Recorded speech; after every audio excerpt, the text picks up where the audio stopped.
these two features are pretty cool time savers when you're working with them inside of Illustrator. So I'm going to go ahead and create a new document here, and I'm going to leave it again, 1024 by 681. Take a look at this.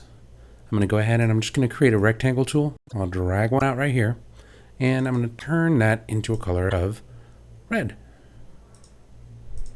or pink-ish. Now, I'm going to make a circle.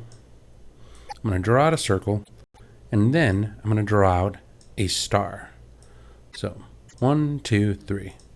Now, earlier in the lesson, I told you that there was going to be a different way for us to be able to work with putting shapes together. And that's one of the things that I think that Illustrator CS5 does a great job with. Take a look. I have those 3 shapes there. Now, what I want to do is I want to be able to create a complex shape. Before, I would have to highlight these guys, then go inside my Pathfinder, and then in the Pathfinder start adding or removing and doing that kind of stuff. But here, what I can do is I can actually take graphics. I'm just going to do this. I'm going to copy this, and I'm going to make a copy down here, and I'm going to split out the circle just to show you what it looks like. But if I have these two selected, I have a new tool now available to me called the Shape Builder tool. And what the Shape Builder tool does is it takes shapes and puts them together. So watch.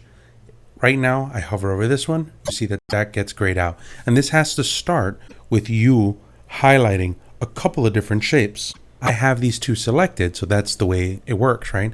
So if I come over here and I go from here to here, that makes one shape. So if I were to drag this out, let's go ahead and bring this out. See it cut into it. So let's try that again. I'll just take this out of here. Oh, let's go ahead and step back one more. I'll go ahead and I'll bring this out.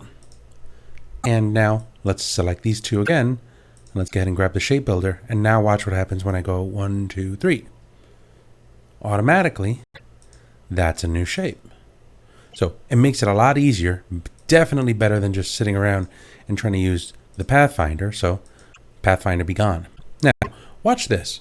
If I grab this and I put it right here, technically I should be able to highlight both of these, grab my shape builder, and do that. So that's kind of cool, right? That builds one shape like so. But let's try something else. Having it selected, let's go ahead and hold down the Option key, and you'll notice that what it's going to do is it's going to extract. So now I'm saying I want you to click and drag from this one spot and extract this area where they overlap, letting me create something that looks pretty cool. Now, had I done it in the opposite direction, right? Let's go ahead and just move this tool here. Hold down Extract here. And gets rid of the whole thing. So you have to be very, very careful. It's only going to extract the spots where they interact with one another. And it's always going to take the one that you start with. So that's why I started on this side and went this way. So it said this is the part that you're going to get rid of at this point of overlap. Now that I have that set, I can get and do something with this. So being able to just kind of highlight something, grab this tool, zoom all the way across, to be able to make a shape, I think is a great, great thing, because now you can create some pretty complex shapes. Now, the other thing that usually sits in this area that I happen to think that's really cool is pixel precision. Let me show you what I mean here. I'm going to go ahead and just grab a rectangle, and I'm going to draw a rectangle right on this. You have a series of different options, right? You can snap to a grid, but the problem was that these grids didn't necessarily align to pixels. When you were working with any kind of web interface, you would always see something that was kind of blurry. That anti-aliasing was an issue. Now inside of Illustrator, you have an option to be able to come over here and set up something called a pixel preview. If you show your grid and you really zoom in, you'll notice that there are two different options, right? So that's your regular grid, and this is the grid that you're used to using. So I can go ahead and I can move this around. Let's say that I put it right there. And then now you can go to Pixel Preview, and it'll show you what sections are solid, and more importantly, what sections in here are going to be anti-alias. So this is telling me that's not good. Now, you have a couple of different ways to be able to fix this stuff when you're doing that.